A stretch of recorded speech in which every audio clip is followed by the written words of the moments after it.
Good job. You're in finals. I'm already at 2. We could have been somebody. Oh.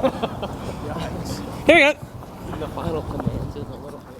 Hi, my name's Luke McFadden and I have cystic fibrosis. Well, most people like at school, if I told them I have cystic fibrosis, they'd say, whoa, I'd never noticed there's anything different about you. And that's really kind of crazy because nobody knows all the stuff that I go through, but because it's such a silent disease. When I first found out that Luke had cystic fibrosis, I was curious at first, but then I was just kind of like shocked at how strong he was and how he was just able to act normal around the rest of us guys, and he wouldn't go around complaining that he had cystic fibrosis. Rather, he would just be strong and show us what he could do rather than what he could not do, and that was just really impressive to me. And now it doesn't affect us at all. Like if Luke has a treatment to do or if Luke needs to get enzymes, like I keep some in my car just for Luke, and like if something goes wrong with cystic fibrosis, that's always the #1 priority, and everything else goes on. Mason, he found some of my pills laying around and stuck them in his Jeep, and one time I got him when we went out to eat, and he said, oh, I have some for you. It's just small things like that that really help me get through it. Like they've just supported me so much, and they know what it's like to have, or they know what I'm going through.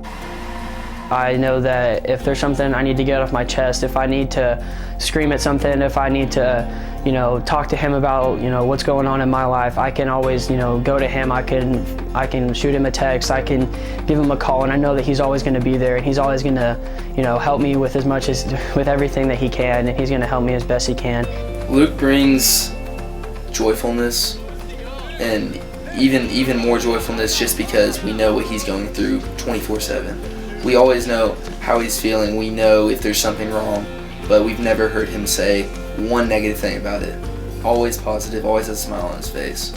Whenever I was in 4th grade, I remember I had to go on a year of IVs, and I was going to school every day with a needle in my chest and medicine in my pocket, and it's just kind of crazy the stuff that CF can put you through.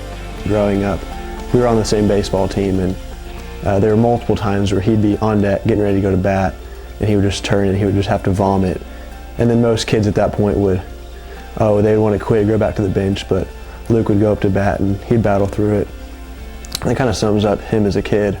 He never let his treatment or anything like that stop him from doing what he loved to do, whether that be playing baseball or hanging out with his friends or anything like that. So that's just real encouraging to me, and it motivates me to be like, oh, if Luke can do this, then there's no reason that I shouldn't be able to. I think for as long as I've known him that he's kind of gotten to the point where he's kind of beaten it by the way he lives, and he doesn't let it kind of mess with him day to day. Right here I have all my weekly meds, so I'll do 11 of these a week, inhaled nebs, and then I'll do this inhaled neb 3 times a week. And then right over here I have all my pills and stuff for the week. I'll take about 40 a day, and then here are all those pills, and I'll do 4 of these cans a night with 2 of those cans over there. And then I'll do, every night I'll have to take a shot.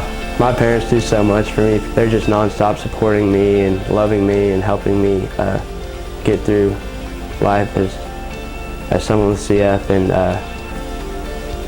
And then my mom, as I said, she organizes my pills. She does my port, changes my port. She changes my G-tube. She does so much for me. And then my dad's just always there to support me. And I couldn't live without them, and they mean a lot to me. We all have our challenges, and I try to make the best out of mine and be the best example I can for them and for other people at our school and around the community and stuff. Imagine myself without CF, and hopefully one day I'll just be some normal college kid or normal guy going to work, not thinking about taking 40 pills a day or anything like that. I see what he goes through every day, and I say a prayer every night, praying for a cure for cystic fibrosis. Right now I'm known as Luke with CF, and hopefully with all these fundraisers and everything, I'll be known as just Luke one day.